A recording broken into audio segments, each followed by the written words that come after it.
Veja no ICL Notícias, segunda edição. A segurança do mundo nas mãos de um mimadão. Donald Trump reclama por não ganhar Nobel e diz que não se sente mais obrigado a pensar na paz. Extrema-direita bate cabeça. Disputa da família Bolsonaro por indicação no Senado em São Paulo racha o PL.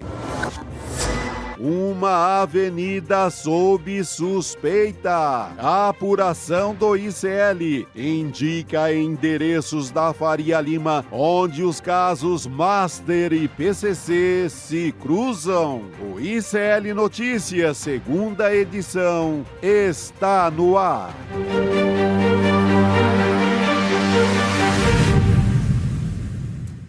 Olá, boa tarde. Hoje é segunda-feira, dia 19 de janeiro de 2026 e começa agora o ICL Notícias, segunda edição, num dia especial, o dia de Martin Luther King Jr., um líder incansável na luta pelos direitos civis e também da igualdade racial.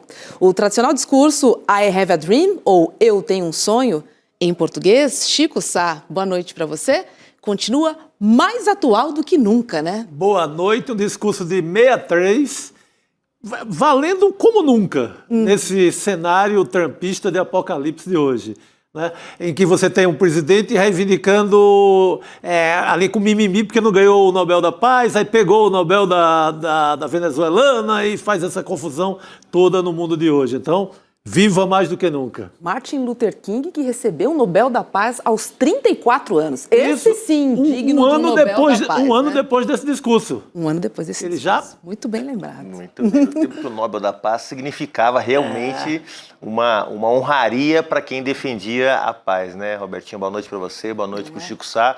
Hoje o Nobel da Paz é endereçado para quem viabiliza exclusão aérea na Líbia para poder derrubar o governo da Líbia, para quem sequestra o presidente e agora para quem organiza protesto violento na Venezuela. Então, maus tempos os atuais do Nobel, né? Meu Deus do céu. Mudou, né? Desmond Desmond Tutu. Olha, Nelson Mandela. Cara, olha a categoria, né? Adolfo Pérez Esquivel. Difícil. Vamos dar boa tarde a Heloísa Vilela, diretamente de Brasília. Oi, Elô, seja muito bem-vinda. Boa tarde, pessoal. Pois é, quem te viu e quem te vê o Nobel, né? Já foi o tempo e hoje em dia não merece o respeito que já teve outrora, pelo amor. Exatamente. Pelo amor, Elô. Vamos lá, falar de uma treta bolsonarista, porque a cassação do ex-deputado Eduardo Bolsonaro e a permanência dele nos Estados Unidos abriram um vácuo no tabuleiro eleitoral para o Senado aqui de São Paulo e motivaram uma disputa interna no PL, que é o Partido Liberal. A apuração é do jornal O Globo, minha gente. E olha só, o embate é visto como um teste de força entre diferentes núcleos do bolsonarismo, inclusive dentro da própria família. Eduardo tenta emplacar o amigo, o deputado estadual Gil Diniz. Já o nome da deputada Rosana Vale foi incluído em pesquisas internas a pedido de Michele Bolsonaro. Então temos uma indicação de Eduardo, outra indicação de Michele. E é o seguinte, em um primeiro momento, o PL de São Paulo chegou a quase fechar a questão de que o candidato seria Renato Bolsonaro, irmão do ex-presidente. Mas ele tem dito que prefere disputar a Câmara.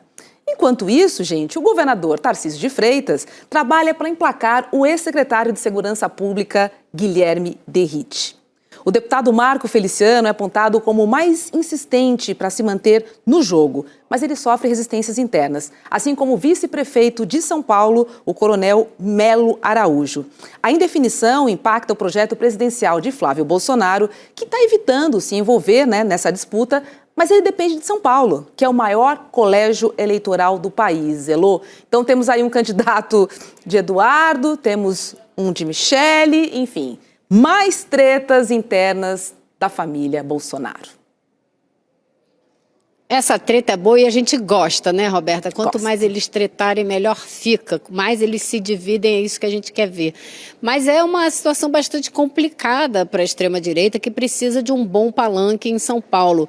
E o nome forte em São Paulo é o do governador Tarcísio de Freitas, que quer montar uma chapa com o Derrite, que é do PP, e com o Ricardo Salles. Ele também pretende botar o Ricardo Salles nessa chapa, mas não tem muita certeza como fazer, porque o Salles, que é do Novo, deixou o PL. E quando ele deixou o PL, passou a ser visto como um traidor, alguém que não merece confiança, que não tem disciplina, que não obedece às diretrizes do partido. Ele saiu porque ele queria ser candidato a prefeito e não arranjou vaga, não arranjou legenda dentro do PL, então ele foi para o Novo em 2024.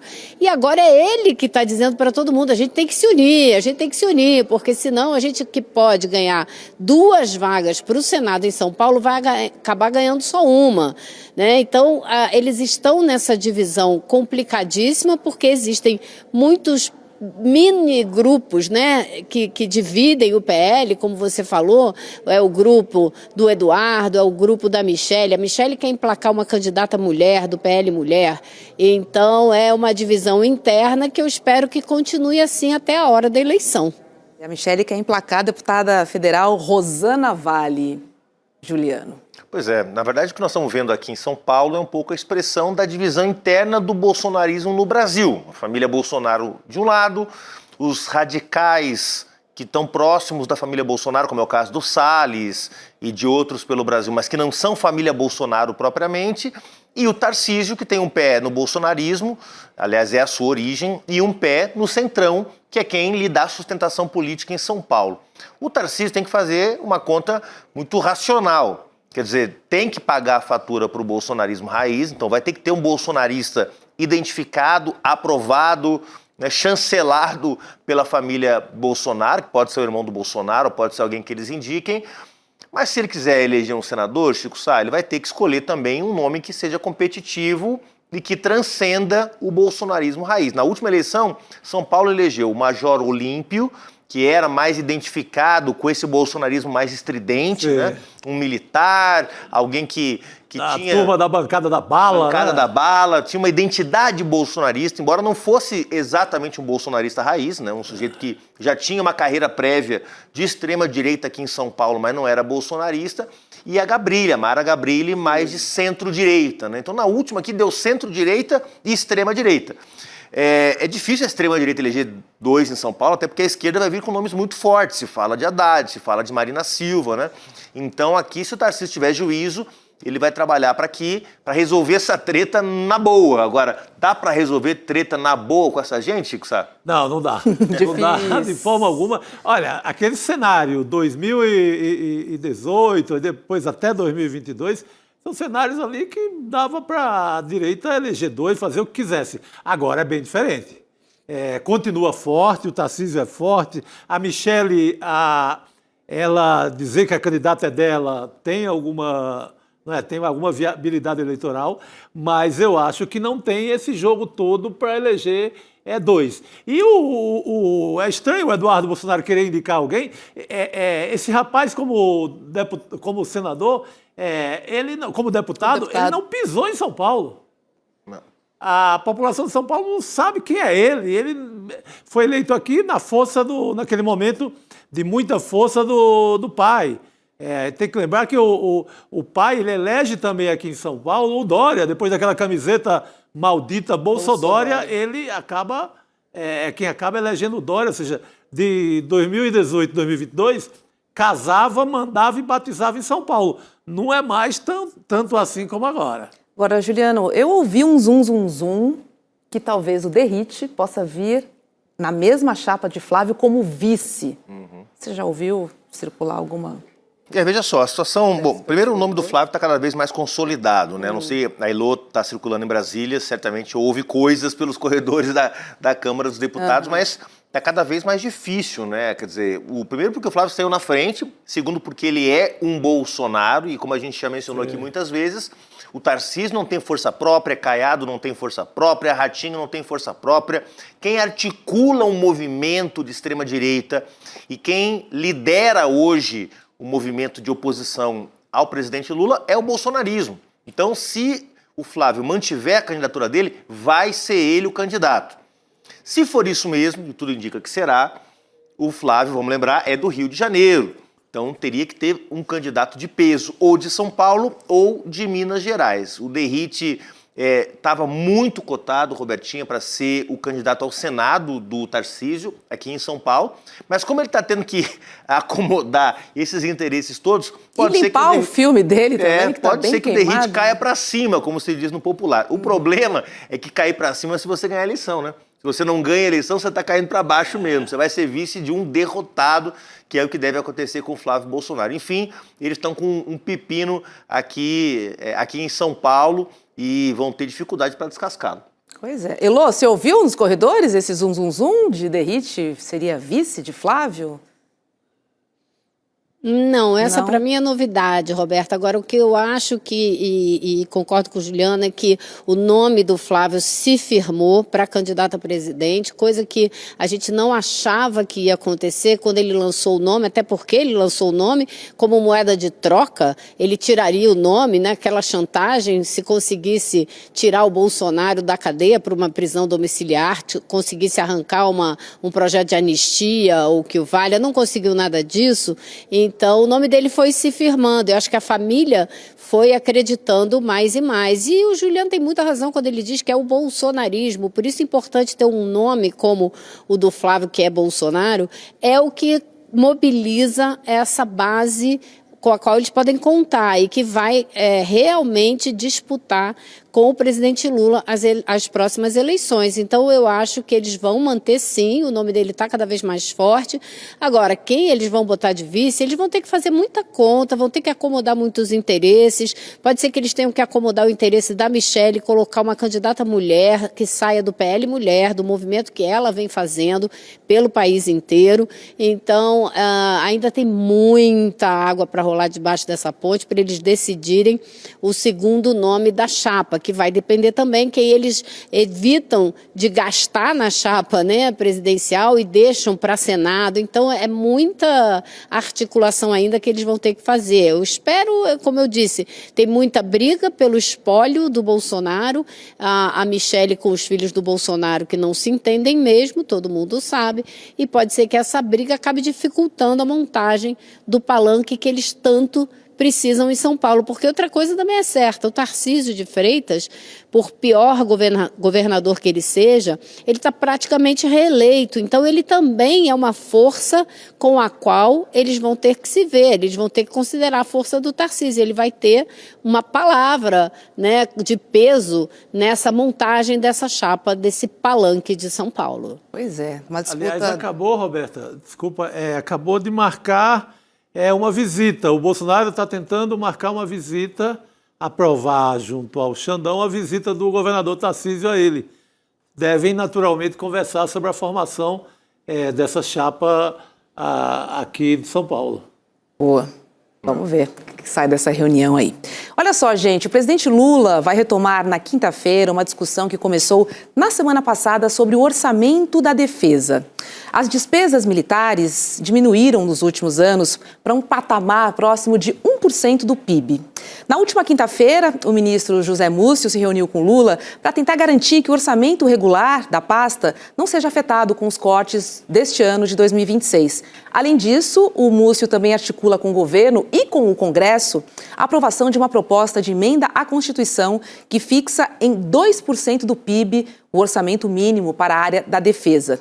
O ministro considera ser viável destinar, então, 1,5%, com aumento gradual ao longo dos anos. Então, começaria aí em 1,5%. O que você achou desse pedido, Elô, esse alerta que a Venezuela, enfim, que esse ataque do Trump acendeu aqui em toda a América Latina, na verdade no mundo, né, sobre o orçamento da defesa? Exatamente, eu acho que foi justamente esse acontecimento na Venezuela que deu à turma da defesa a argumentação que eles tanto precisavam para defender uma proposta que não é de hoje, não é de agora. Desde que começou esse governo, a defesa briga pela necessidade de ter para a defesa a mesma coisa que existe para a educação e para a saúde, um percentual fixo do orçamento para que isso não seja decidido ano a ano, que exista um orçamento sempre fixo com percentagem do PIB para esse setor. O problema é quando você discute o que fazer com esse dinheiro, o que o Brasil realmente precisa nessa área. Precisa de comprar mais munição, precisa de modernizar seus tanques para não ter aqueles tanques soltando fumaça, como foi aquela demonstração de fraqueza do Garnier no governo Bolsonaro.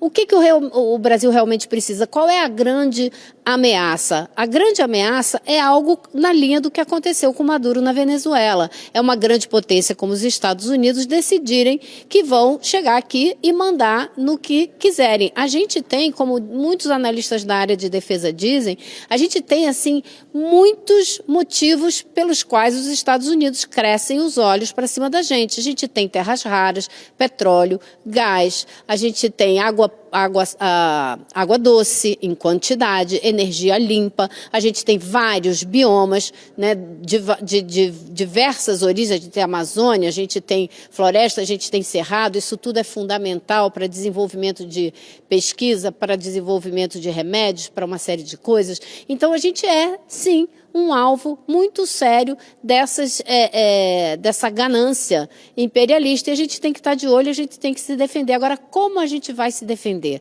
É colocando forças armadas nas fronteiras?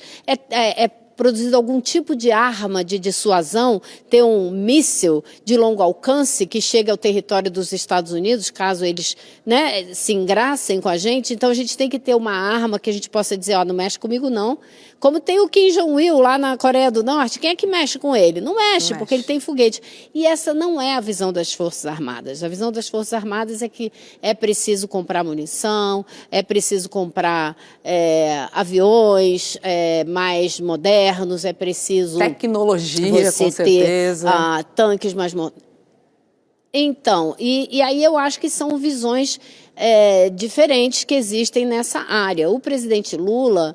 Eu ouvi isso no Planalto outro dia, nunca foi muito afeito a essa discussão, não é uma área que lhe interessasse muito. Mas agora, depois do que aconteceu na Venezuela, a reunião da semana passada, na qual estavam presentes não só o ministro Múcio, mas também os chefes das forças e também o assessor especial do presidente, Celso Amorim, houve essa discussão e, aparentemente, o presidente Lula ficou tão interessado que pediu uma outra reunião essa semana para aprofundar esse assunto. Então, pode vir aí uma proposta para a próxima gestão Lula, se ele for eleito, de tratar essa área como uma importância que até agora não tinha tratado, porque a gente tem uma dificuldade grande no Brasil. A gente investir muito nas Forças Armadas, a gente olha para as Forças Armadas como as Forças Armadas que deram um golpe em 64, que não é tanto tempo atrás assim. Então, existe também essa dificuldade. Então, é uma equação que precisa ser tratada, porque realmente existem ameaças e ameaças sérias nesse novo mundo em que a gente está ingressando agora, desde que Donald Trump tomou posse. Ameaças reais, né, Juliano? Bem reais. E a gente fica se perguntando, né, Elô, Chico, Roberto, o Brasil, desde 98, desde que aprovou o primeiro Plano Nacional de Educação, prevê 10% de investimento do PIB em educação. Nunca conseguiu passar de 7%. Se a gente não consegue cumprir 10% do PIB para a educação, vamos agora investir nessa estratégia de defesa que está aí? Elô tem toda a razão. É óbvio que há um perigo iminente que exige uma resposta. Mas antes de botar dinheiro nas Forças Armadas, tem que reformar as Forças Armadas, tem que torná-las mais democráticas, com maior controle social, orientadas por uma estratégia de integração e promoção da paz, né? Porque... o submarino nuclear está aí, né, Chico Sá, desde 1978, drenando recursos públicos e nunca fica pronto, né? Nada. Então... Olha, tem sala de aula e universidade caindo aos pedaços. Exatamente por isso, não conseguimos cumprir sequer o orçamento da educação. Eu acho que se tiver que escolher, tem que escolher a educação. E numa negociação, acho que maior, e tem que envolver o Congresso, esse orçamento para a defesa. Tentar um apelo patriótico que seja, que envolva inclusive a direita, que envolva o centro, para essa tentativa de maior orçamento para a defesa. Isso tem que passar também as bancadas de direita. Se ficar só assim, vamos tirar do executivo que está sequestrado pelo Congresso, vamos tirar mais essa grana e deixar a educação à míngua, acho que não vale. É melhor ser invadido. É verdade. E olha só, gente.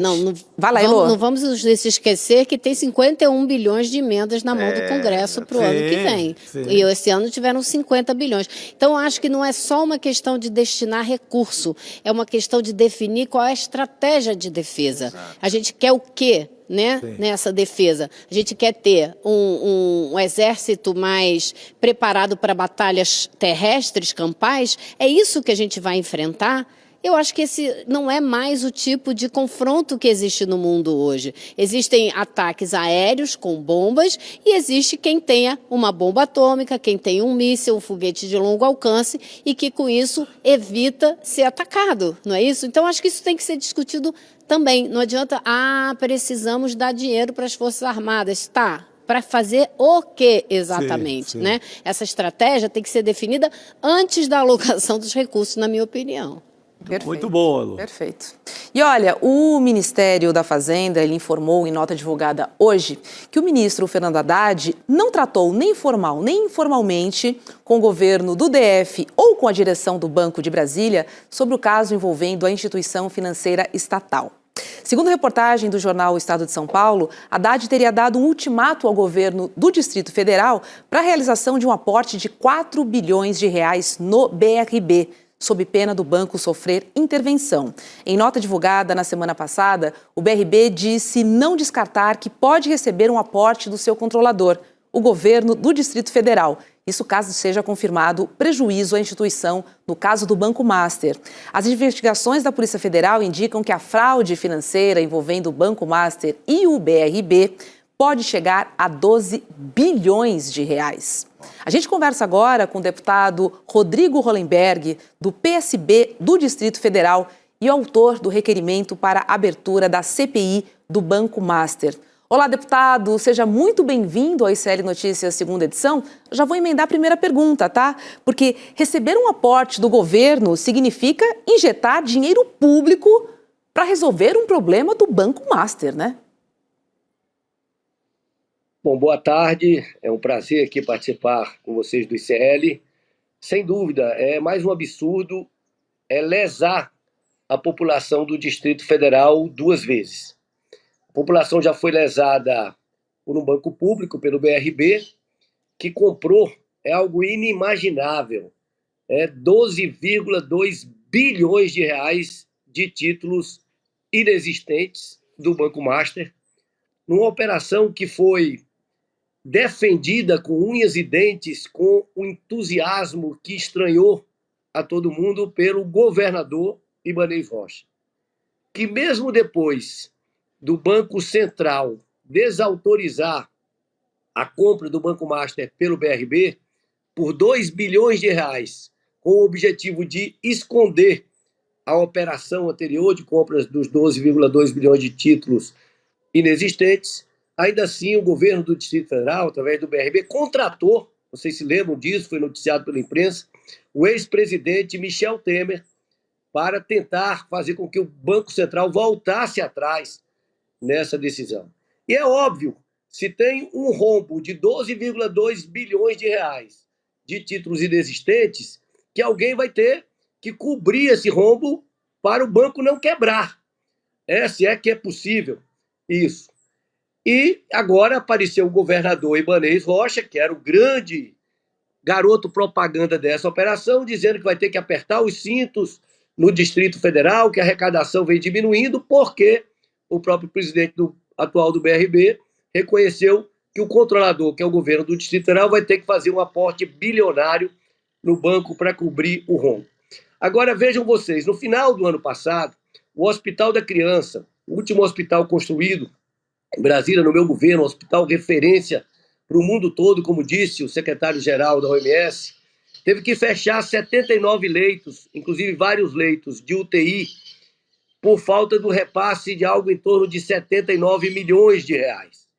E nós estamos falando da necessidade do GDF aportar bilhões de reais para cobrir um rombo provocado pelo presidente do BRB com o apoio entusiasmado do governador Ibanez Rocha.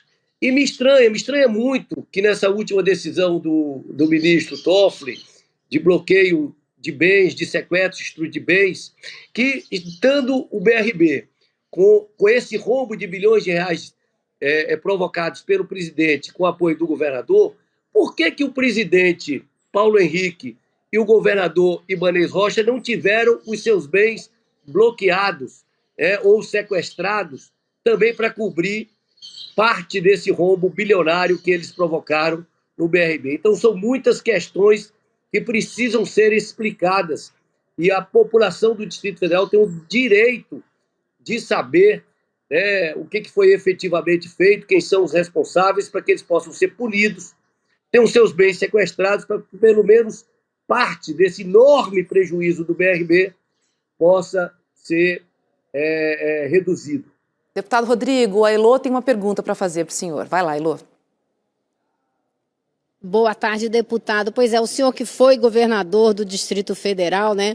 Eu gostaria que o senhor, se tiver algum outro exemplo que o senhor possa dar da consequência que pode haver para o Distrito Federal se o DF tiver que colocar 4 bilhões ou 2 bilhões que seja dentro do BRB, de onde vai sair esse dinheiro, o que vai acontecer com as contas do Distrito Federal se realmente ele tiver que colocar esse dinheiro todo no BRB? Um caos total, né? Nós já estamos vivendo uma situação de muita dificuldade próxima do caos. Na área da saúde já está um caos.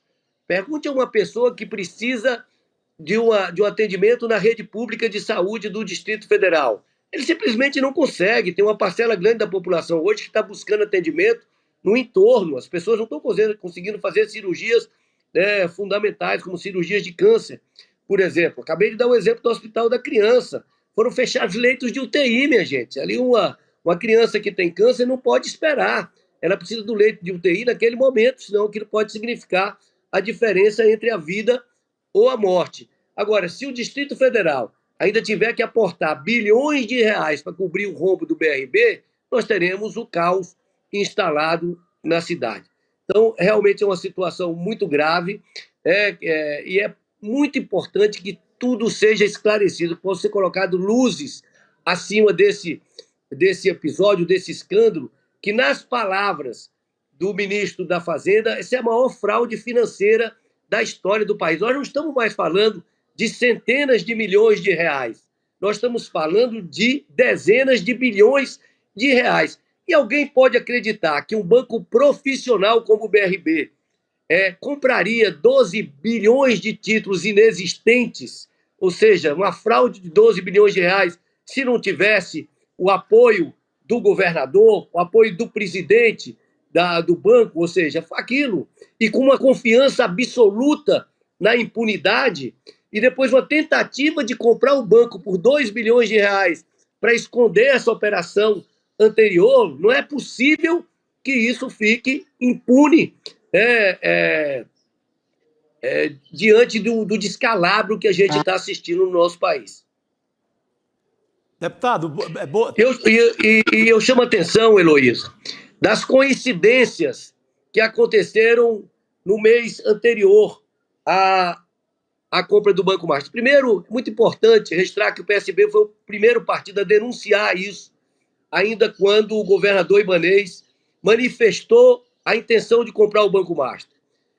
O Ricardo Capelli fez essa denúncia, nós fizemos essa denúncia, o PSB formalizou junto ao Ministério Público Federal, ao Banco Central, à Polícia Federal, mas naquele mês nós tivemos a tentativa de aprovação da PEC da blindagem, que a população corretamente denominou de PEC da bandidagem.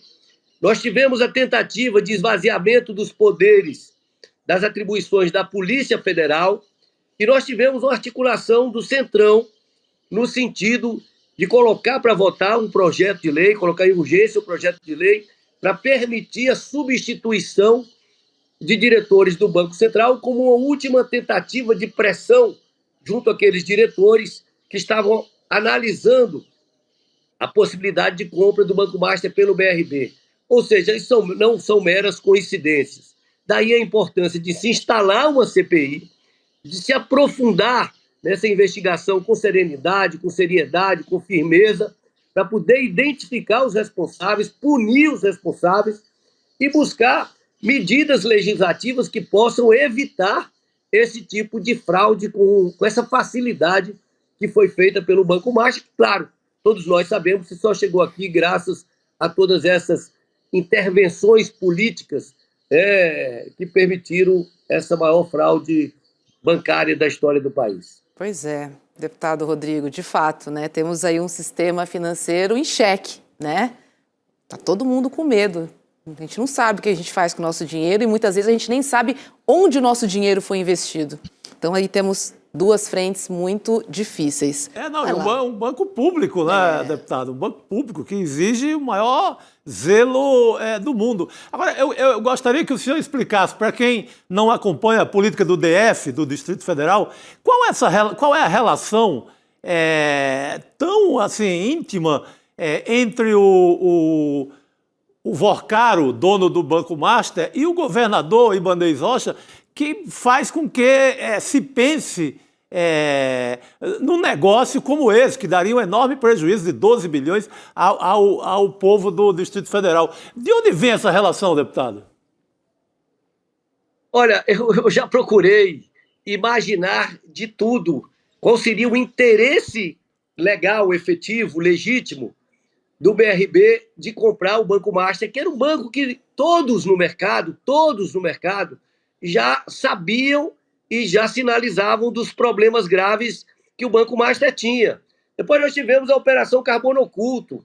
A Operação Carbono Oculto demonstrou que a casa onde o Vorcaro fazia relacionamento político era paga por um fundo que era controlado pelo PCC.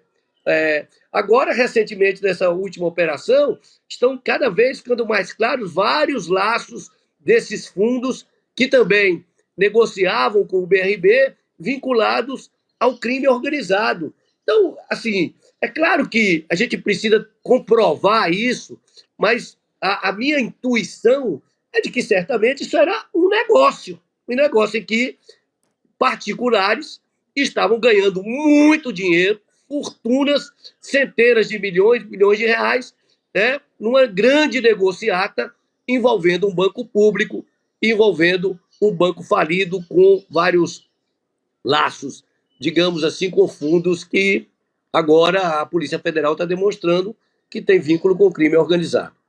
Pois é. É muito grave. Deputado, eu sei que a gente está bem... Eu sei que a gente está bem apertado de tempo aqui, mas eu queria que o senhor me dissesse, se for possível rapidinho, quantas assinaturas o senhor já conseguiu para essa CPI do Banco Master e se o senhor acredita que vai ser possível convencer o presidente da Câmara, Hugo Mota, a instalar essa CPI.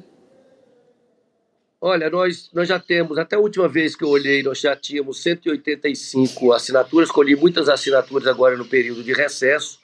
Nós apresentamos esse pedido de CPI, fomos o primeiro ainda no final de novembro. Nós temos assinatura de membros de praticamente todos os partidos da casa e eu pretendo, na semana que vem, procurar o presidente Hugo Mota. É da necessidade, eu acho que será vergonha para o Congresso Nacional se o Congresso Nacional se omitir e não fazer a investigação que todas... Perdemos o deputado Hollenberg, mas, enfim, vamos aguardar, né, para ver se essas assinaturas realmente se concretizam. Quem sabe aí vem aí mais uma CPI. Ele voltou? Voltou. Tudo isso. Deputado, a gente perdeu o senhor num pedacinho aí da sua fala, mas já temos quantas assinaturas mesmo até o momento? 185 assinaturas na última vez que eu consultei, assinaturas de membros de todos os partidos, e praticamente todos os partidos da casa. Tá ótimo. Deputado, Obrigada, viu, por participar conosco aqui do nosso ICL Notícias segunda edição. E sim, precisamos de uma investigação rigorosa para que isso nunca mais se repita. Obrigada. Eu que agradeço a oportunidade. É isso, Alô. Respondido, querida. Ok, é isso aí. Precisava saber, né? Claro, com certeza. Então todo mundo de Não, olho. agora, essa ligação dos governadores, que não é só o Ibanez, com o Vorcaro, é que eu queria tentar entender. O que aconteceu no Rio também, o Cláudio Castro é totalmente envolvido na Previdência Estadual dos funcionários públicos do Rio de Janeiro, meteu também para o MASP, no Amapá a mesma coisa. O que esses caras estão querendo? A gente até que sabe um pouco, mas não pode dizer agora. Né? Deixa pra lá. Ainda é segunda-feira. Heloísa Vilela, obrigada. Um beijo pra você. Bom descanso. Tchau, pessoal. Até quarta-feira. Fechado.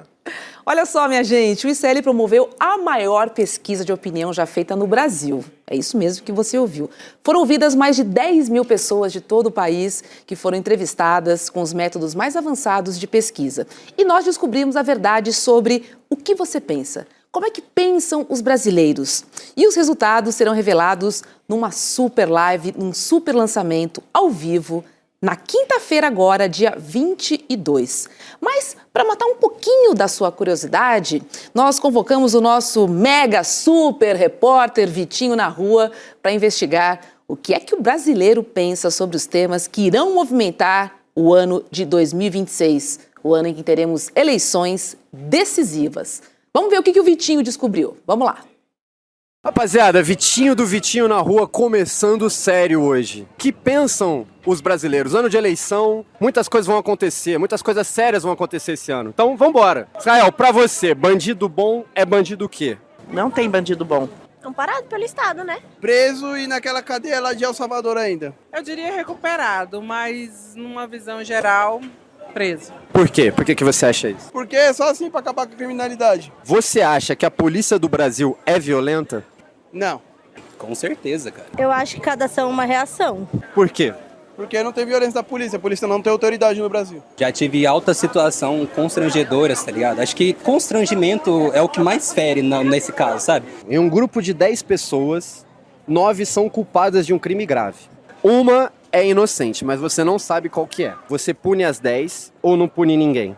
Punir ninguém. Tá no meio de pessoas erradas, você tá... Ou se você não fez algo errado, você tá encaminhando pra fazer, sabe? Eu acho melhor não punir ninguém. Diga com quem tu anda que eu direi quem tu és. Então você tá no meio das 10, não é inocente, né? Infelizmente, punir as 10. E se tivesse um filho seu ou um familiar seu no meio dessas 10? O discurso ainda é o mesmo? Sim. Acha que tem que punir? Acho. É consequência dele, não minha. A independência da minha família, se for culpado ou inocente, tem que julgar como deve ser julgado, né? Agora, com certeza, segurança pública é um tema quente e que preocupa todo brasileiro, Juliano. More você no melhor bairro de São Paulo ou na periferia, assim. Mexe com paixões, Mexe né? com paixões, com medos, né? Por isso que é importante, é muito bacana essa pesquisa que o ICL vai divulgar na quinta-feira, porque pesquisa, ela não fala a verdade sobre o mundo, mas nos ajuda a entender por onde que andando, né, por onde que passam as reflexões da sociedade, né? E muitas vezes, Robertinho, a gente acha que sabe o que o povo pensa, e quando vê uma pesquisa como essa, a gente se surpreende com as camadas que estão presentes de preconceitos, convicções morais, né? Valores. Então aqui é uma baita de uma oportunidade que quem está nos assistindo vai ter também, gratuita, né, que é o mais importante, para acessar uma pesquisa que a gente sabe que é séria, porque se foi feita aqui pelo ICL, certamente está livre de qualquer interesse, qualquer viés político ou econômico. Vai sair um belo de um trabalho aí na quinta-feira.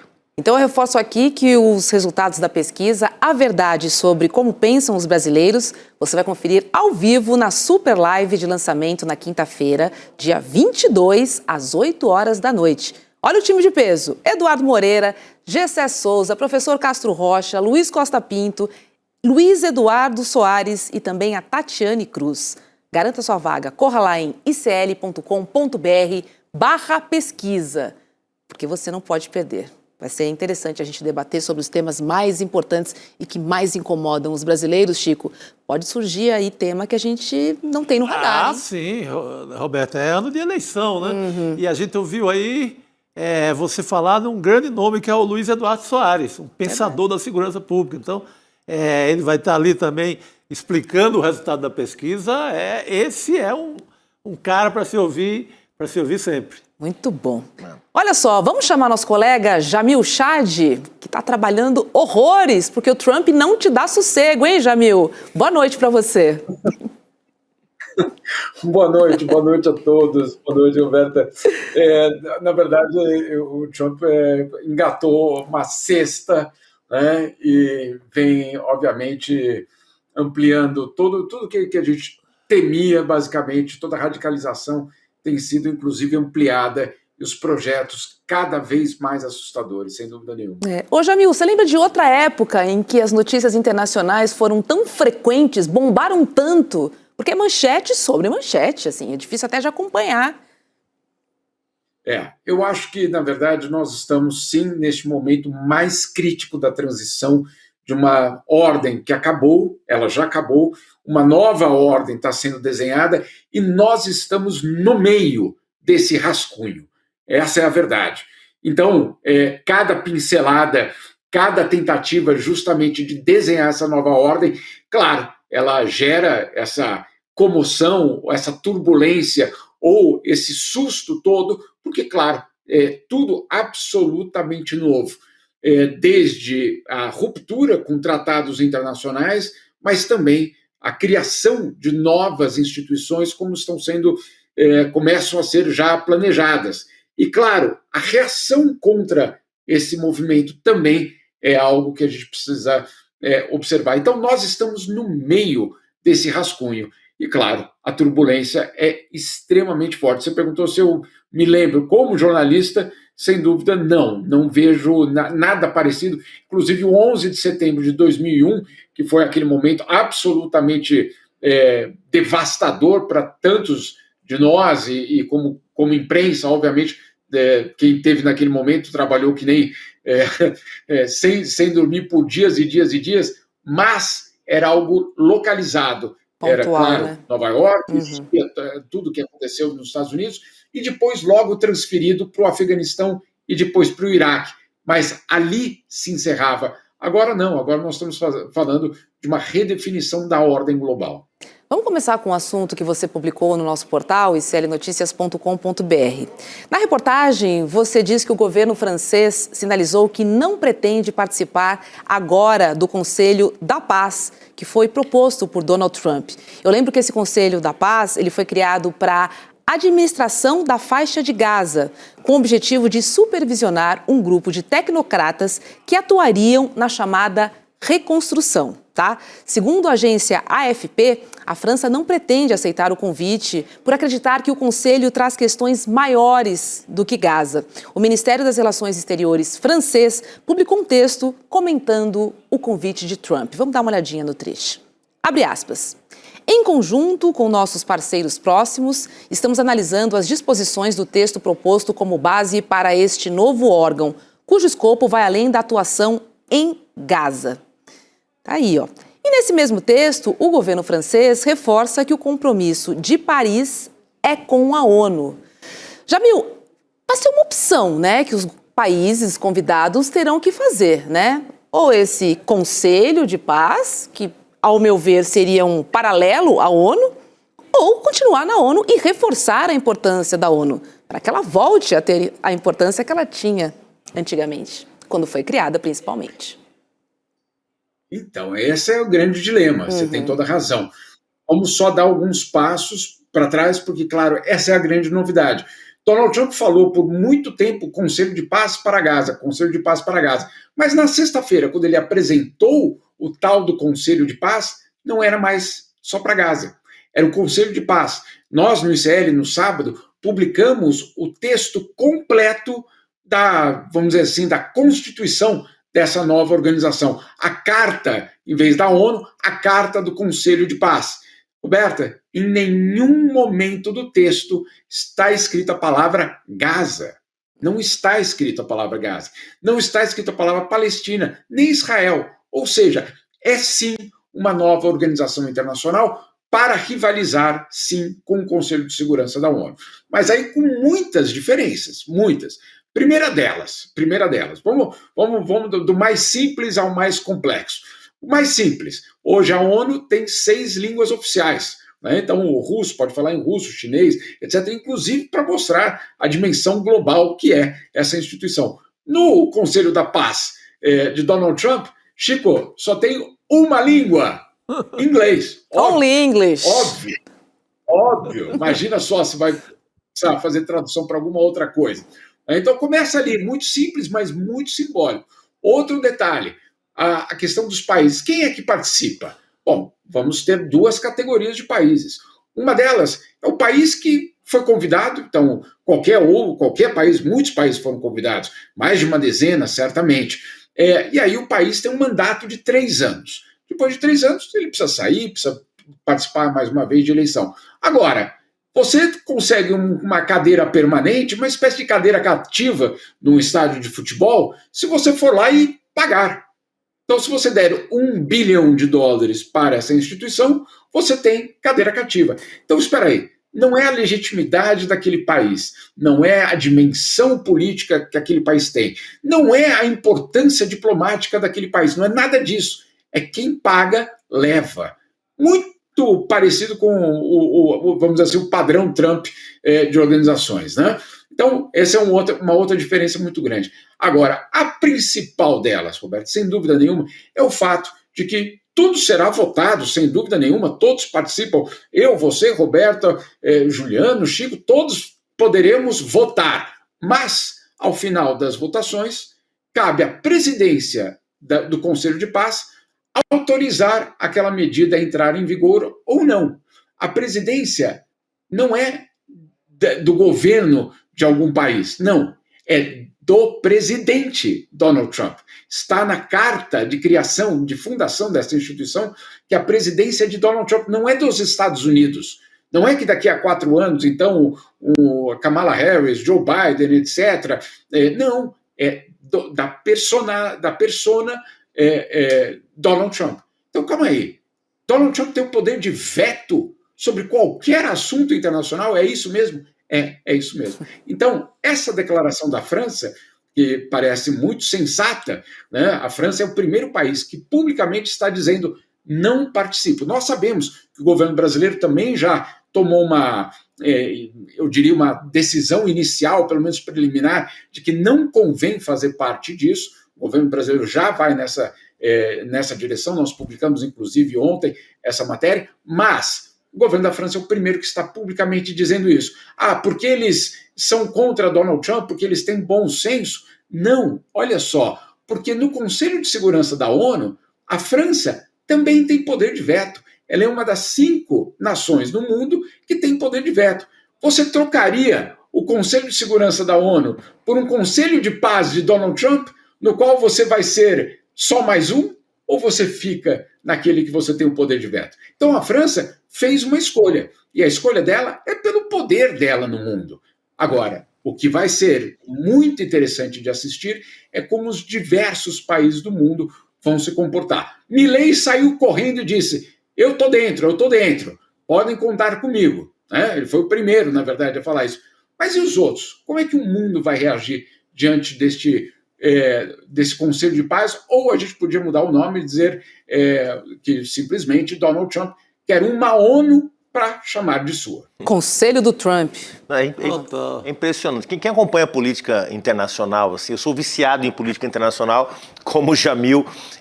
Eu nunca vi nada mais esdrúxulo, indecoroso, absurdo. Me faltam adjetivos, Jamil, para descrever o que é esse. É um deboche. É um deboche com o sistema internacional, é um deboche com a política. Parece realmente parece uma piada de um programa de televisão. É um negócio tão esdrúxulo, né, essa proposta. E tem alguns detalhes, quer dizer, o Jamil mencionou que um governo pode comprar o seu assento desde que pague em dólar e em dinheiro vivo Não vale transferência, não vale emissão de... Tem que levar um pacote com $1 bilhão em dinheiro vivo e entregar na Casa Branca. Entendem assim? Parece que nós estamos falando de um show de televisão, assim, de uma coisa meio idiota. Então, assim, realmente, Jamil, eu acho que qualquer país não, os países não são só seus governos, os países são seus povos, são suas fronteiras, são as suas tradições. Qualquer governo, qualquer chefe de Estado que sair abanando o rabo, como o Milei fez de forma ridícula, vai sair desmoralizado desse processo. Porque a comunidade internacional, por mais que esteja em crise a noção de multilateralismo, por mais que os instrumentos estejam desmoralizados, o que aconteceu em Gaza, né?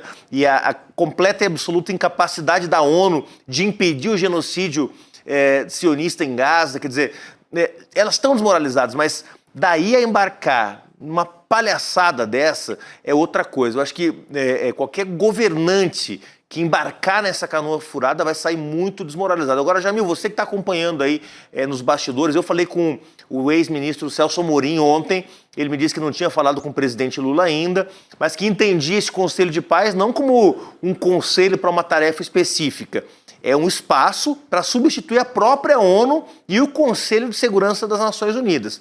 Ele me disse que não tinha conversado com o presidente e que não sabia qual seria a definição da reunião que foi convocada para hoje às 9 da manhã.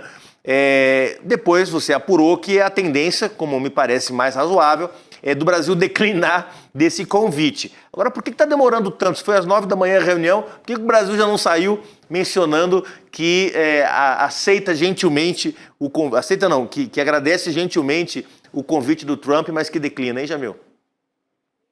Olha, Juliana, o que eu escutei, pelo menos, essa versão que eu escutei claro, é uma reunião mais ampla, então é só de vamos dizer assim, de uma das alas que participa da reunião, mas que uma das tendências seria de adotar a seguinte estratégia. É tão esdrúxulo a proposta, ela é tão esdrúxula, ela é tão radicalmente contra os interesses brasileiros, que, na verdade, uma resposta do Brasil seria permanecer em silêncio, ignorar, inclusive, a existência dela. E deixar, isso eu ouvi justamente do governo, deixar que outros países ridicularizem essa proposta, ao ponto dela morrer sozinha. Né? E aí você fala, bom, de que proposta vocês estão falando, porque realmente não tem nada a ser discutido aqui. Então, não é porque nós estamos em dúvida, ou porque o Brasil está ponderando, será que eu entro, será que eu não entro? Não é nesse caminho. É no caminho de considerá-la tão absurda que não vale a pena nem dar uma resposta. Essa é uma ala, não estou dizendo que isso vai acontecer, mas eu sei que quando a reunião começou, um dos, vamos dizer assim, grupos dentro do governo defendia essa postura, de que a gente simplesmente ignore o absurdo que é essa proposta. Se você me permite, Roberto, eu queria fazer só uma comparação, porque o Juliano tocou num ponto fundamental dessa questão tão esdrúxula. Em 1945, quando os Estados Unidos, então, vão liderar o processo para criar a ONU, eles pensam no seguinte: precisamos de uma organização internacional que consolide o nosso poder no mundo. Então, não é um gesto de generosidade, vamos criar uma ONU para salvar o mundo, não. É um gesto para consolidar o poder americano no pós-Segunda Guerra Mundial. É para isso que a ONU foi criada. Tanto que a estrutura de poder dela reflete justamente os vencedores da Segunda Guerra Mundial. Mas, naquele momento, o governo americano pensou o seguinte: nós precisamos criar uma instituição que tenha legitimidade internacional. Nós precisamos criar uma instituição que, de alguma forma, atenda aos interesses até mesmo dos nossos inimigos. No caso, naquele momento, a União Soviética. Então, o governo americano faz uma ofensiva diplomática muito inteligente. Chama o Reino Unido, né, o parceiro absolutamente leal, chama a China, no caso era Taiwan, né, Taipei, e fala, olha, estamos querendo formar isso aqui e gostaríamos, claro, de convidar os soviéticos, mas vamos fechar primeiro um acordo entre nós, depois vamos convidar os soviéticos e depois a França bateu, até que conseguiu um lugar no Conselho de Segurança também, e aí foi formado, basicamente, essa instituição com 5 membros permanentes e que depois, claro, vai ser detalhado e a ONU, então, é criada. Mas o governo americano fez muita questão de ter o espaço para que a União Soviética pudesse existir dentro dessa instituição, porque eles sabiam que sem a União Soviética não adiantava você criar um conselho de segurança do quê? Se metade do mundo está de fora. Então, foram muito hábeis, colocaram a União Soviética para dentro. A União Soviética tinha uma preocupação muito grande, que é um trecho muito importante da história, basicamente, do século XX, quando Molotov, que é o ministro das Relações Exteriores da Rússia, da União Soviética, disse, calma aí, esse Conselho de Segurança vai ter autoridade para declarar uma guerra, para declarar, condenar uma invasão, etc. E o ministro das Relações Exteriores britânico disse para ele, senhor Molotov, fique tranquilo, você também terá poder de veto. Então, ali é basicamente costurado esse acordo que todos são atendidos. Neste caso agora de Donald Trump, não. Ele costura basicamente um acordo com ele mesmo, tanto que se você leu a declaração inteira, e ela está no site do ICL, quem quiser pode ir lá ver, tem um trecho do acordo que diz o seguinte, não serão toleradas nenhuma reserva a esse tratado. Ou seja, ou você, país X, aceita ele inteiramente como ele está, ou você não entra. Ou seja, não há negociação. É uma imposição de um acordo. Só para completar aqui, porque as histórias de 1945 são espetaculares. Quando todas as delegações vão para São Francisco para, então, assinar a declaração que cria a ONU, a Carta de São Francisco, a carta que cria a ONU, ainda tinha muitos pontos indefinidos. E aí, claro, os americanos estavam muito preocupados qual seria a posição da União Soviética. O que eles fazem? Eles contratam alguém que fazia leitura labial em russo. Os americanos contratam um espião, basicamente, que conseguia ler o que a delegação soviética falava entre eles para tentar entender o que é que eles queriam e aí formular algum tipo de proposta que pudesse atender, ou pelo menos atender parcialmente aos interesses dos soviéticos, para que eles pudessem, então, assinar a Carta das Nações Unidas, que seria, então, assinada em 1945. Essa era a dimensão da diplomacia naquele momento. Hoje é mais no porrete, mísseis e ameaças. Vyacheslav Molotov, ministro das Relações Exteriores da União Soviética e presidente da Internacional Comunista em 1943. Grande lembrança, Jamil. Vai lá, Chico. Eu não achei que você ia chamar o Nobel da Paz aí.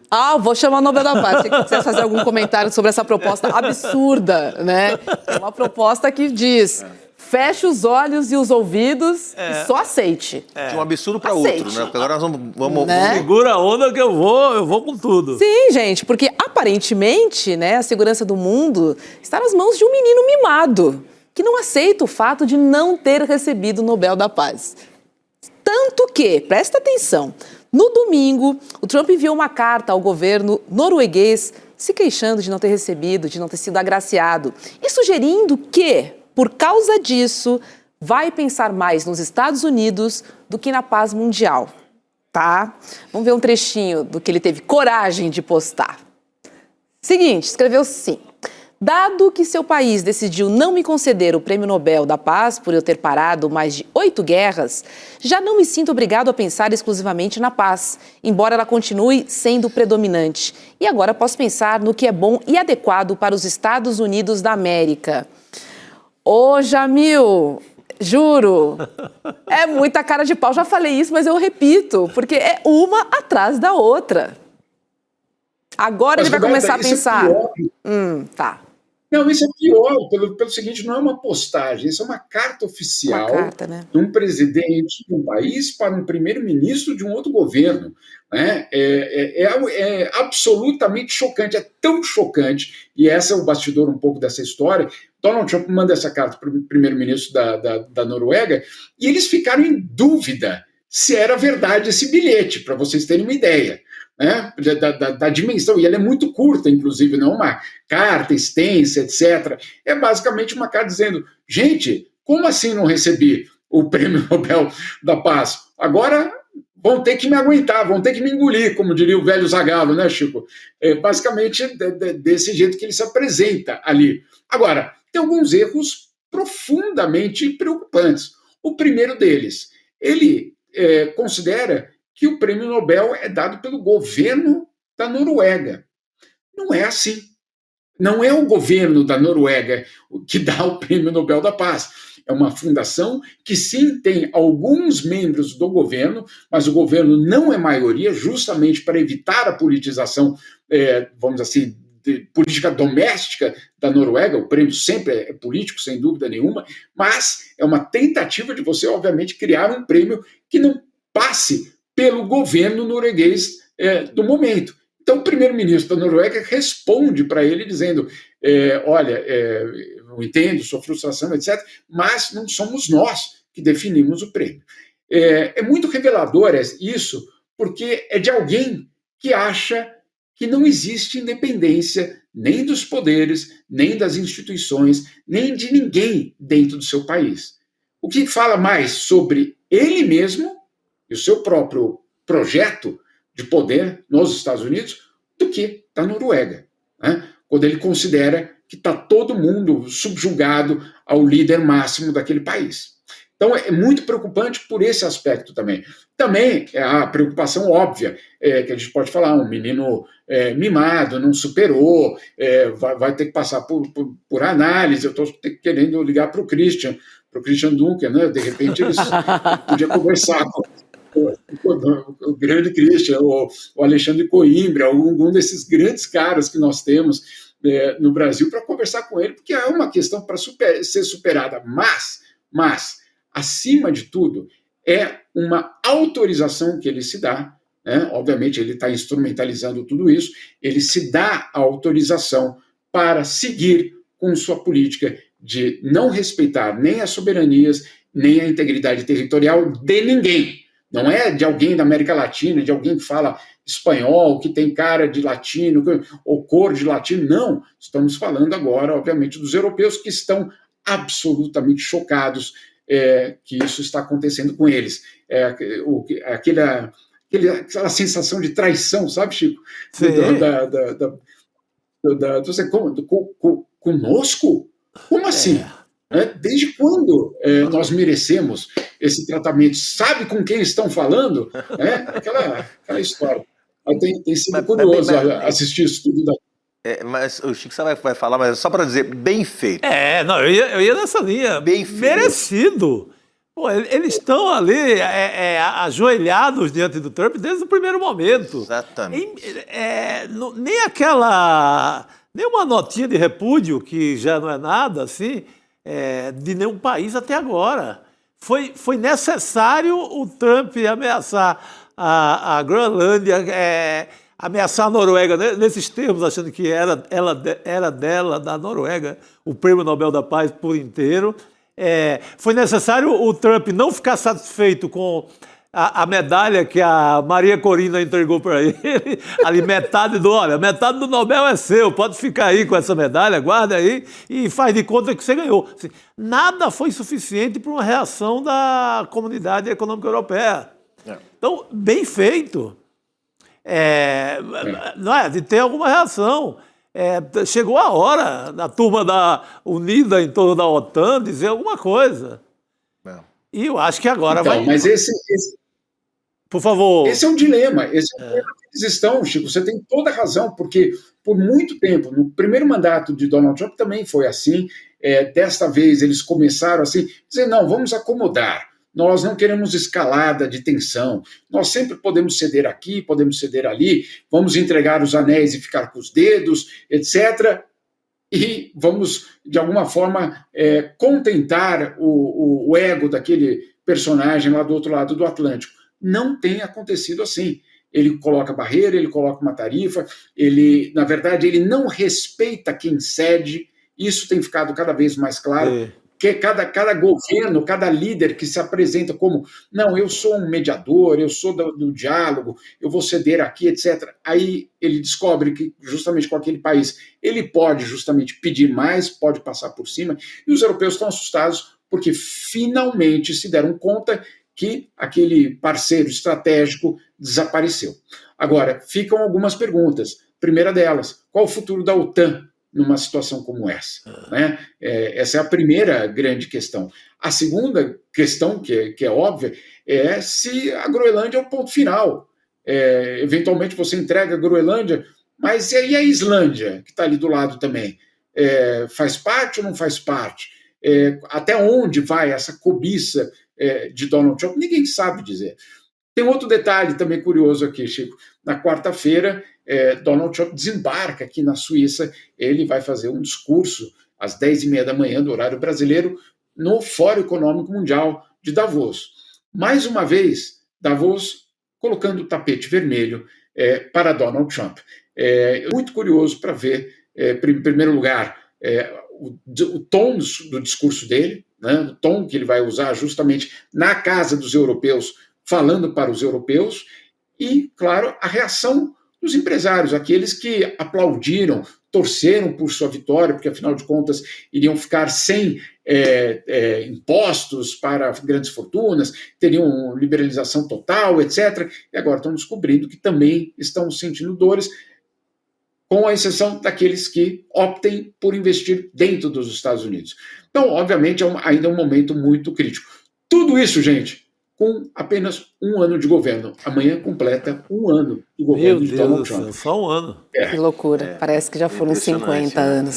E agora, só, Robertinho, perdão, só para nossa audiência não achar que a gente está aqui para fazer troça de piada com coisa séria. Eu falei bem feito, porque, na verdade, o que nós temos visto é uma posição covarde dos líderes da União Europeia, né, diante do que está acontecendo. Aliás, a União Europeia, que foi muito covarde diante do genocídio em Gaza, muito tímida, né? Países venderam armas para Israel até aí poucos dias, aí só no final de 2, 3 anos de genocídio pararam de vender armas, é o caso da Alemanha, o caso da Espanha, né? Mas agora mesmo o bombardeio em Caracas, o sequestro do presidente da Venezuela, a nota do Macron é uma nota canalha, a nota do governo britânico é uma nota canalha.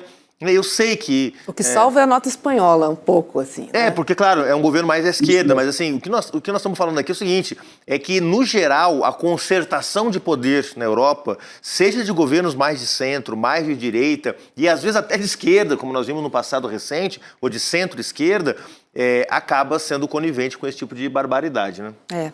Agora, tem uma informação aqui, Jamil, do jornal Financial Times, que está dizendo que a União Europeia, ela avalia impor tarifas de 93 bilhões de euros aos Estados Unidos ou então restringir o acesso de empresas estadunidenses ao mercado europeu. Parece que vem uma reação aí, hein?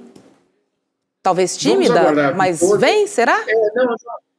Não, vamos aguardar, porque, claro, isso está sobre a mesa, sem dúvida nenhuma, é uma das opções que justamente os europeus colocaram como um pacote de resposta a Donald Trump. Então, se as tarifas que Donald Trump for aplicar contra os europeus a partir do dia 1º de fevereiro entrarem em vigor, eles poderiam recorrer a esse pacote, mas Merz, o chanceler da Alemanha, já disse hoje que quer aproveitar a vinda de Donald Trump para Davos para negociar com ele e quer optar por outros caminhos que não seja a de uma escalada tarifária. Então, os europeus vão tentar, sim, negociar antes de aplicar essas tarifas, por vários motivos, porque, obviamente, os europeus sabem que eles podem aplicar tarifas, mas eles também sairão prejudicados, porque, claro, quando você impõe uma tarifa, aquele produto que está entrando, ele vai sair mais caro para o seu próprio consumidor, ele gera inflação.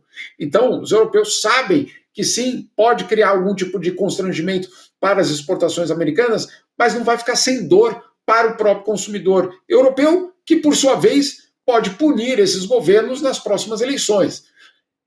Várias dessas próximas eleições têm extrema-direita concorrendo. A extrema-direita que vai usar justamente esse capítulo econômico, esse capítulo do custo de vida, justamente para questionar os atuais governos. Então, olha que cilada enorme que a Europa vive. Se eu colocar tarifas para tentar frear Donald Trump, eu acabo correndo o risco de me prejudicar na minha própria eleição doméstica e dar de bandeja para a extrema-direita o poder. Então, é muito crítica a situação europeia, justamente porque montaram basicamente um sistema, Juliano tem toda a razão, passaram por décadas sem absolutamente construir soberania. E agora, obviamente, estão pagando um preço extremamente elevado. Agora, é interessante, né, que o Donald Trump insiste na narrativa de que os dinamarqueses não são capazes de defender a Groenlândia da Rússia, né? Eu tenho um trecho aqui para a gente ver o post do Trump, porque, gente, realmente é inacreditável. Olha só, abre aspas. A OTAN vem dizendo à Dinamarca há 20 anos que vocês precisam afastar a ameaça russa da Groenlândia. Infelizmente, a Dinamarca não conseguiu fazer nada a respeito. Agora chegou a hora e isso será feito. Presidente Donald Trump. Trump ainda anunciou a imposição de novas tarifas contra a Dinamarca, Noruega, Suécia, França, Alemanha, Reino Unido, Países Baixos e Finlândia. As taxas serão de 10% sobre qualquer produto enviado aos Estados Unidos a partir de 1º de fevereiro. E a partir de 1º de junho, as tarifas sobem para 25%. Dá uma olhadinha na argumentação de Trump ao anunciar o novo tarifaço. Disse ele: agora, após séculos, é hora de a Dinamarca retribuir. A paz mundial está em jogo. A China e a Rússia querem a Groenlândia e não há nada que a Dinamarca possa fazer a respeito. Atualmente, elas contam com 2 trenós puxados por cães como proteção, um terceiro adicionado recentemente. Somente os Estados Unidos da América, sob a presidência de Donald Trump, podem participar desse jogo e com muito sucesso, Jamil, com muito sucesso. Não, o sucesso já declarado antes de começar a questão, né? Porque, obviamente, olha, é muito complicado, porque, obviamente, existe, sem dúvida nenhuma, uma disputa entre Rússia, China e Estados Unidos pelo controle dos mares. Isso tudo é verdade. A geopolítica é uma realidade, não há nenhuma dúvida sobre isso. Agora, a questão é que, ao se colocar como defensor do hemisfério ocidental ou das democracias ocidentais, ou sei lá de que forma você pode apresentar isso, o que no fundo Donald Trump está fazendo é obviamente rompendo uma aliança estratégica com a Europa. Mas o que ele não coloca nessas postagens é o fato de que, claro, nesse mesmo território, por coincidência, mas eu juro, Roberto, é absolutamente coincidência, estão reservas gigantescas de terras raras. Mas, claro, é uma coincidência. Obviamente, qualquer outro argumento seria um absurdo a gente citar aqui. O que eu estou dizendo aqui, obviamente, a questão do acesso, da ameaça russa é uma falácia em muitos aspectos, porque, olha só, se a gente está olhando muito para esse lado do mapa, né? Esse lado da costa leste dos Estados Unidos, Canadá, Groenlândia, e aí chegando na Rússia do outro lado. Mas calma aí, do outro lado, no Pacífico, se eu não me engano, a Rússia chega até o território americano, né? O Alasca faz fronteira com a Rússia. Então, essa questão da defesa, etc., tem sérias dúvidas se isso faz algum tipo de sentido nesse contexto, né? Lá do outro lado não é uma ameaça, só uma ameaça desse lado. Tem muita questão aí ainda sendo colocada. A verdade é que sim, nós temos aí, diante dos europeus, talvez um dilema gigantesco. Eu estou muito curioso para saber como que os europeus vão sair dessa, sem romper a OTAN, sem romper o multilateralismo, ou seja, não entrando no Conselho de Paz de Donald Trump, porque isso também está dentro desse pacote, mantendo a aliança com os Estados Unidos, que é a sua grande parceiro nos últimos 80 anos, e ao mesmo tempo defendendo a sua outra fronteira das ameaças russas, estou dizendo da fronteira leste. É realmente um momento decisivo para os europeus. Decisivo, delicado, e estamos aí na expectativa dos próximos passos e, enfim, do que fará Donald Trump, porque ele é simplesmente imprevisível, né, Jamil? Querido, obrigada e uma boa noite para você, viu? Até breve. Boa noite para vocês todos. Certamente essa semana ainda será de muita notícia aqui, justamente com essa visita de Donald Trump e, claro, toda a negociação com os europeus. Quando não é, Jamil? Quando não é? Tchau. Boa noite, querido. Abraço, Jamil. Olha, na sequência das reprises que reúnem as conversas mais marcantes de 2025, o Chico Pinheiro entrevista hoje ele, o jornalista e nosso colega Jamil Chad. Próprio. Ele próprio. O próprio. Olha lá, dobradinha de Jamil hoje na programação. É isso, gente. Em um mundo atravessado por guerras, disputas de poder e o avanço da extrema-direita, entender os bastidores da política internacional é essencial para compreender o lugar do Brasil nesse novo tabuleiro global. Olha só o que o Jamil falou ainda no ano passado sobre o expansionismo dos Estados Unidos na América Latina. Essa fala foi do ano passado, hein? Presta atenção. Os Estados Unidos, eu conversava com um diplomata americano, ele colocou o seguinte, que existem 3 eleições críticas para eles nos próximos meses na América Latina. Chile, este ano, Brasil e Colômbia no ano que vem. Olha esse mapa. Eles precisam dominar esses 3 para ter a América Latina toda nas mãos.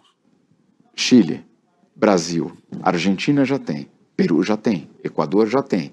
Se a Colômbia também cai, você tem basicamente a América do Sul na mão da extrema-direita, ou pelo menos simpático, Paraguai também, perdão, o Paraguai é um enorme aliado americano hoje. E aí, obviamente, para Donald Trump é a transformação da América do Sul, pelo menos na América do Sul, no seu quintal. Já tem El Salvador, etc, etc. Então é muito perigoso. O que está em jogo na eleição no Brasil no ano que vem é muito mais do que só o nosso destino. É o próprio destino da América do Sul. É isso, né? Chile já foi, mas temos Chile aí é Deus. Brasil, Colômbia, Peru, Costa Rica e Haiti. Tudo agora em 2026. E desses governos todos nós temos aí Colômbia e Brasil, obviamente, são hoje os grandes pontos de resistência. A gente tem o governo do Yamandu Orsi no Uruguai também, mas o Uruguai é um país nesse concerto das nações aí bem mais secundário, né? Mas o Peru vive uma crise política duradoura, quase que interminável, insuperável há vários anos já, muito alinhado com os Estados Unidos hoje. O Haiti também vive uma baita de uma crise, né? Então vamos ficar de olho aí. Colômbia, aliás, nesse final de semana, Roberta, o presidente Gustavo Petro, junto com uma série de organizações, está promovendo um encontro para discutir exatamente a ameaça representada pelo Donald Trump e por essa ofensiva imperialista na América Latina. Não é um encontro com governos, com governantes, mas com lideranças políticas.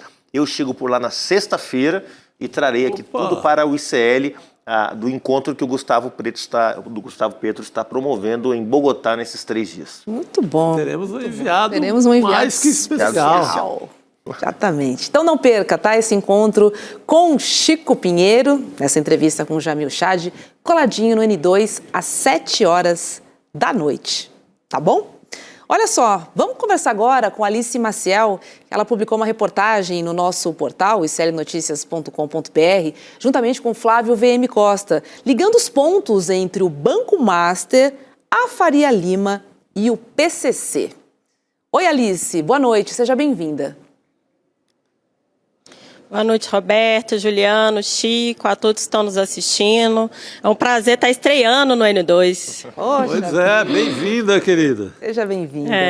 Alice, a reportagem analisa o papel da gestora de fundos, a Trust DTVM, que, assim como a REAG, é investigada pela Polícia Federal por suspeita de lavagem de dinheiro para o banco e também para a facção criminosa paulista. O que sai do cruzamento das operações Compliance Zero e Carbono Oculto, Alice? Então, à medida que a investigação relacionada ao Banco Master vai avançando, a gente tem visto uma repetição de personagens e empresas à investigação que já apareceram na investigação da Polícia Federal relacionada ao esquema de lavagem de dinheiro do PCC. E o que nós mostramos nessa reportagem que está publicada, que publicamos hoje no site do ICL, é que no mesmo endereço, no 11º andar de um prédio na Faria Lima, funcionaram juntos o Banco Master e uma gestora de fundos de investimento que já tinha aparecido no esquema do PCC. Essa Trust, ela é uma das gestoras aí de fundos de investimento que aparecem tanto na Compliance Zero como na Carbono Oculto. E assim como ela, a REAG, que a gente viu semana passada, que inclusive foi liquidada pelo Banco Master. O dono da REAG foi um dos alvos da Compliance Zero também, e também esta gestora foi alvo da Carbono Oculto. Então, a gente tem visto essa repetição. E aí eu queria ressaltar que não só de empresas e de personagens, como também se repetem os atores políticos que circulam aí, essas figuras que estão sob as duas investigações, né, que são os atores, personagens aí políticos do Centrão. É uma curiosidade sobre o personagem do Centrão, é o sumiço, ou dizem que como é aquela história que os gestores de imagem fazem, que a pessoa dá uma mergulhada, desaparece por um tempo. O Ciro Nogueira, né, Alice? O Ciro Nogueira, depois das ligações inicialmente ligações oficiais que ele tem há muito tempo com a Faria Lima, depois ligações suspeitas com fundos que uniriam exatamente Faria Lima com o PCC, ele desaparece. É um personagem que tem dado uma mergulhada para descansar a imagem, como diz o povo da comunicação. Fazendo rebranding, né? Exatamente. Vai lá, Alice. O Ciro Nogueira e o Antônio Rueda, que é o presidente do União Brasil, Ciro Nogueira, senador, presidente do PP, são os dois principais personagens, aí, expoentes do Centrão, que são ligados, né, a gente sabe que são ligados ao Daniel Vorcaro, dono do Banco Master, teria articulado a venda do Banco Master ao BRB, e como nós já mostramos em várias reportagens do ICL também, há suspeitas, denúncias de ligação dele com o personagem, principalmente dos dois, né? O Ciro e o Antônio Rueda, com os dois principais, que seriam os principais representantes, aí, os líderes do esquema também de lavagem de dinheiro da facção criminosa. Agora, hoje o ministro Fernando Haddad deu uma entrevista longa, né? E me chamou a atenção, assim, uma determinação muito clara de desmarcar o governo desse escândalo, que de fato o governo do presidente Lula não tem nenhuma relação direta com o que está acontecendo, né? Tem muitas suspeitas envolvendo a condução das investigações por parte do ministro Dias Toffoli no STF, tem suspeitas envolvendo o governo do Distrito Federal, como a gente acabou de ver na entrevista que nós fizemos aqui com o ex-governador Rodrigo Hollenberg, tem investigações envolvendo o Centrão, e o ministro Fernando Haddad passou bastante leso numa entrevista longa hoje que ele concedeu ao portal UOL, né?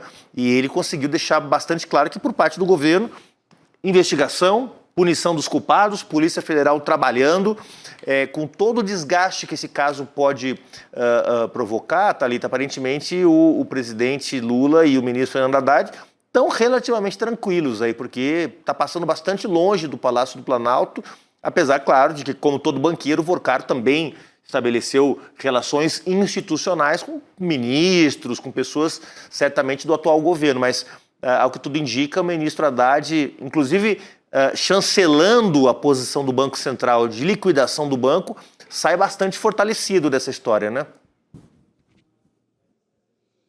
Sim, acho que você tem razão, o Palácio do Planalto está saindo realmente ileso, não só ileso, como ali a figura, né, pelo contrário, está aproveitando como o órgão que está dando poder à Polícia Federal de fazer essa investigação. O Haddad falou recentemente também como talvez seria o maior esquema, né, do setor financeiro que estaria sendo descoberto no momento. E eu queria reforçar também, gente, em relação a essa investigação, a reportagem que a gente publicou hoje, que é a resposta da defesa do Daniel Vorcaro. Ele nega as suspeitas, as acusações, as denúncias que estão sendo levantadas contra ele, mas eles confirmam o compartilhamento de endereço, que o Banco Master ele funcionou junto com essa gestora de fundos, eles confirmam isso e justificam que seria algo comum no mercado financeiro, que não houve compartilhamento de informação, que não há sociedade, e há uma suspeita exatamente do que essa gestora tenha sido usada para lavar recursos de Vocaro, do Master, o mesmo modus operandi que ela já tinha sido denunciada no caso ali da Carbono Oculto. Tá certo. Alice Maciel, parabéns pela sua estreia aqui no N2. Muito bom. Pronto, já estreou. Parabéns, Alice, parabéns. Parabéns, Eu chamei a Alice de Thalita, porque eu tenho uma grande amiga de Brasília, que é uma Thalita Maciel, acabei chamando a Alice de Thalita, perdão.